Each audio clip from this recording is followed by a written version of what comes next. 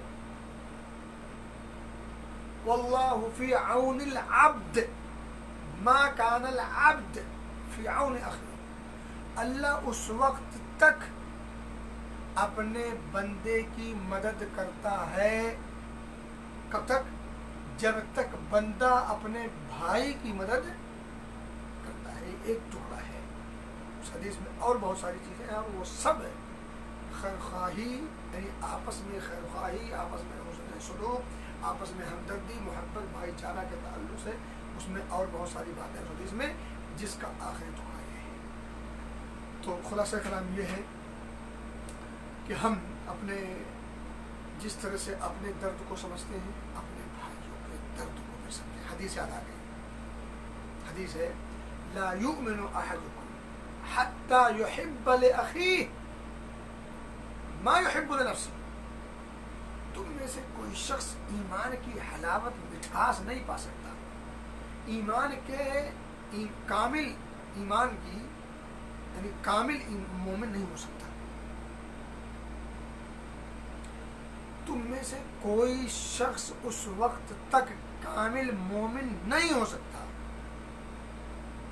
ایمان کی مٹھاس نہیں پا سکتا. کب تک؟ یہاں تک کہ اپنے بھائی کے لیے وہ چیز پسند نہ کرے جو اپنے لیے پسند کرتا ہے. اب اس سیلاب کے پس منظر میں آپ کو ایک مثال دے دوں کہ ہم میں کون ہے وہ شخص جو چاہتا ہے کہ ہمارا گھر، ہماری مال مویشی اور ساری پراپرٹی سیلاب کی نظر ہو جائے اور ہم بے گھر ہو جائیں، نہ رہنے کے چھت، نہ کھانے کا انتظام، بیوی، بچے اور دیگر ساری چیزیں پس منظر آپ سمجھ سکتے ہیں. ہم میں کا کوئی شخص نہیں چاہتا. تو پھر جو لوگ اس مصیبت میں گھرے ہیں، انہیں اس مصیبت سے نکالنے کی بھرپور کوشش کرنا یہ کامل ایمان کی علامت ہوگی. اور اگر ہم نے ادھر سے دیکھا، بھلا دیا، ادھر سے سنا، ادھر سے نکال دیا، تو پھر حقیقت میں ہم کامل مومن نہیں ہیں. پھر ہمارے اندر جو ایمان رچا بسا ہے نا، وہ کہیں نہ کہیں مردہ ہو رہا ہے. ہماری حس نے کام کرنا چھوڑ دیا. یہ ہمیں فیصلہ کرنا پڑے گا اور ماننا پڑے گا. تو بہرحال بات آگے نکل جائے. ان کا خلاصہ یہ ہے کہ ہم اللہ سے دعا کرتے ہیں کہ اللہ رب العزت جو مسائل، جو مشکلات، جو ابتلا، جو آزمائشیں ہم پر آئی ہیں، جہاں بھی جس حد تک بھی، اے اللہ تو ان پر خاص رحم فرما.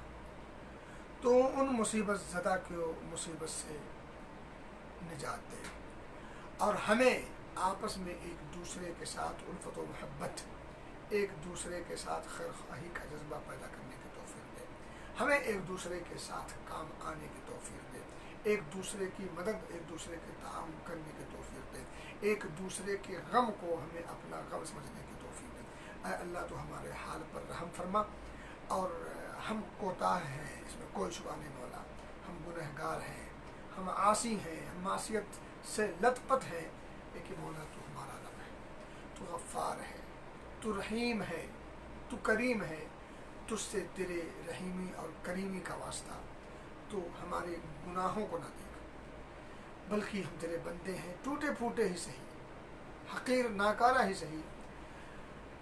ٹوٹی پھوٹی باتیں جو کی ہے اللہ اس کا آستہ ان عبادات کو قبول فرما، اور اپنا رحم و کرم کرتے ہوئے ہمارے تمام بھائیوں پر جو جس بھی مصیبت سے دو چار ہیں، چاہے وہ بیماری کا مسئلہ ہو، کرونا کا مسئلہ ہو، عام مسئلہ ہو، خاص مسئلہ ہو، اندرونی مسئلے ہوں، بیرونی مسئلے ہوں، عالمی پیمانے پر ہو اور اسی طرح سے ملکی پیمانے پر ہو، یہ اپنوں کی کہ پیدا کردہ مسائل ہو یا غیروں نے ہمیں پریشان کر رکھا ہو، اللہ ان تمام مسئلے کو حل فرما اور ہمیں اپنی آنکھیں کھولنے کی توفیق دے، ہمیں اپنے نفس اور اپنے آپ پر غور کرنے کی توفیق دے، ہم جو کوتاہیاں ہم سے ہوئی مولا ان سے توبہ طائب ہونے کی توفیق دے۔